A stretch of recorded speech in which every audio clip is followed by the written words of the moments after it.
Welcome. I'm back home in Winnipeg. Thank you for joining me on the Train the Trainer Basic Military Qualification Instructor course. I hope that you picked up some useful information on the Naval Reserve Basic Training. One of the reasons I decided to make this video series was because most of the information online about basic training is focused on the regular force, and I wanted to make sure there was some information available for you regarding the Naval Reserve. So to close out this series, I'll be showing you some of the online resources available and comparing the differences between the regular force basic training and the Naval Reserve basic training. I'll summarize some of the most important points from the Train the Trainer series, and I'll share with you some of my personal tips for how to prepare and be successful on your basic military qualification. Okay, so let's take a look at the information that's available online, and we'll compare it to the most up-to-date information that I have available for the Naval Reserve for basic military qualification for the summer of 2022. The links for what I'm showing you here are available down in the description. So when you click on the first link, it's going to take you to this page, the Can I Join page. You're going to want to click on the Basic Training tab, and here we have information for the regular force basic training. The first difference that you'll see here is that the length of the course is 10 weeks. So for regular force, it's 10 weeks. And for the Naval Reserve, if you combine the module 1, 2, and 3, for non-commissioned members, it's a total of 7 weeks. And for officers, it's a total of 9 weeks. Next, you'll see here the breakdown of percentages of the different things that you'll be doing. And this is going to be a little bit different based on the duration of the course, but pretty similar. Next up, we've got where does basic training take place? So for the regular force, as it states here, it's in Saint Jean. And for the Naval Reserve, it is at Valcartier. Okay, we've got a map of Quebec City here where I just did my Train the Trainer course, was at Naval Fleet School, Quebec, which is in old Quebec City near downtown. About 25 minutes away outside the city is Canadian Forces Base Valcartier. Let's take a closer look there. So here you can see it's a large military base, and more specifically, where we will be doing our training is Camp Vimy, which is right here. If we zoom all the way in there with the satellite view, so you can see here, these are concrete pads, and you will be setting up Army modular tents on these concrete pads, and you'll be sleeping in modular tents. These buildings here are where you'll have your bathroom facilities, laundry facilities, other things like that. And the surrounding area is where you will be conducting field exercises. The range is nearby, the FOB, the Forward Operating Base, and all of those other locations where you will be conducting training. And if we take a look here, we have one little paragraph about the Naval Reserve. Reserve units will conduct their basic training at the local reserve unit location or at a Canadian Armed Forces training center. Your Module 2 training is going to take place at your local reserve unit, your home unit, and your Mod 3 will take place at Camp Vimy at Canadian Forces Base Valcartier that we just looked at. So it says here that locations vary depending on units, and to talk to your primary reserve unit recruiter for more information on their basic training program. So the reason there's not a lot of information for reservists on the forces.ca webpage is because it's going to vary depending on location. However, there are some elements that are going to be the same across the board.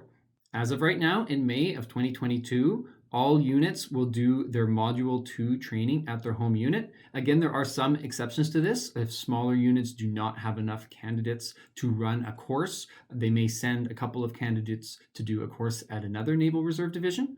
Also, they did start running a basic military qualification course at Esquimalt near Victoria on the West Coast. And unfortunately, this was right before COVID hit in 2020 and the course was canceled, and they haven't rescheduled there so far. So right now we are seeing 100% of Naval Reserve Basic Military Qualification Module 3 training taking place at Valcartier. As you continue to read down the page here, you'll get to the daily routine. This is going to be very similar for both reserve and regular force basic training. Early mornings, long days, and in the evenings, even when you're done work, you're going to have a ton of work to do, like cleaning your uniform. If you were marching in the mud the day before, your boots still need to be clean, polished, ready for inspection the next morning, taking care of your kit and everything like that. Next up, we have the field exercise. So the field exercise for the reserve basic training will be similar to the regular force basic training. It may be a little bit shorter. One point is that for officers, it will be longer than for non-commissioned members. That's part of where that extra 2 weeks comes in, as they will be doing a leadership portion on the field exercise. Next up, we have the confidence course. This is probably what you're very familiar with seeing for any videos about basic military qualification, people crawling under barbed wire through the mud or climbing over walls and things like that. Yes, we do have a confidence course at Valcartier, and you will be completing the confidence course as a part of your training. Next up, we've got the swim test, which I get a lot of questions about. And yes, you will be completing the swim test on the Naval Reserve Basic Training. And to the best of my knowledge, it is the same as the one that is noted here. The most important point to remember is that though it is mandatory to attempt the test, if you are unsuccessful, if you're not able to meet the objectives of the test, you can still graduate the course successfully. You may be required to do some remedial training when you get back to your home unit. Next up, we've got physical training, which we've already talked about quite a bit. And as I mentioned in one of the other videos, you will not be completing a 13-kilometer march. On the Naval Reserve Basic Training, the maximum distance for a combat gear march will be 7.5 kilometers. If you scroll down here, you'll see that there is a note about the physical fitness evaluation, the force evaluation. Now, in the regular force, this is done on basic military qualification. However, if you're a reservist, you've already completed the force evaluation as a part of the application process. So if you've already passed it, you don't have to do it again on your basic military qualification. And the rest of the page here has some useful information on how to prepare for basic training. So I do recommend that you read through this, you take a look at some of the notes they have about the physical training, and you can help get prepared physically for the course. All right, let's take a look at the next link, which is actually an article from The Link, which is a military magazine publication available online. This is an article from 2017 that was announcing the launch of the current Naval Reserve Basic Military Qualification Program with the 3 modules. So if you're looking for a resource to have more detail on how the 3 modules work, you can take a look at this article.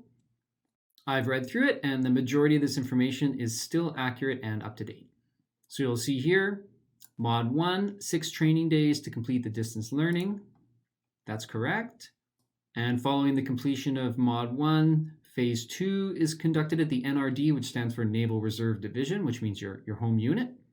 And that the Mod 2 is flexible, so that this can be done either on the part-time program or the full-time program. And just to give a little bit more detail on that, the way we do it here at HMCS Chippewa, and please note that it may be different at other units, we typically run the course 3 times per year. One part-time Mod 2 that begins at the start of the training year, which is in September. So it'll run from September until December. Then we'll run a second one from January until March. And then typically we'll run a third one in the spring that is the full-time version, that is 3 weeks full-time. So it's the same amount of training, where the part-time version takes about 3 to 4 months to complete because you're doing it 1 or 2 evenings per week. And the full-time version is just that, 5 days a week, 8 a.m. to 4 p.m. You can get the training done in 3 weeks. One other important point about the Mod 1 and Mod 2 is that you do not necessarily have to have Mod 1 completed in order to be loaded onto the Mod 2. And this happens most often in the case that a person is enrolled right before the beginning of the Mod 2 and they don't have time to get their online military account set up to complete the Mod 1. We're not going to make you miss out on the Mod 2 because of that. We'll let you start the course and get your Mod 1 training done as soon as you can. However, it is mandatory to have both Mod 1 and Mod 2 completed before you're allowed to go on your Mod 3. One point about the Mod 3 here that has changed is that it does say that the location is at Naval Fleet School, Quebec. As we have discussed, it's not right at the Naval Fleet School, Quebec. It's about 25 minutes away outside of the city because that's where the field training is at Valcartier and specifically Camp Vimy. I hope that was helpful to look at some of those online resources and talk about the differences between regular force and Naval Reserve basic training. Now I'd like to just go over everything that we talked about on the Train the Trainer course and give you some of my own personal tips for preparing for basic military qualification. I've divided this into 3 categories. I want to talk about physical fitness, your uniform and kit, and mental preparation. So if you're heading to basic training as a Naval Reservist, that means that you've successfully passed the application process, which includes the force evaluation. So you have a good starting point for physical fitness. In my opinion, one of the most important things to prepare for is the routine and the demanding day-to-day schedule. So it's important that before you go on your training, you get used to doing a little bit of physical activity every day. You may also wish to practice setting your alarm clock a little bit earlier.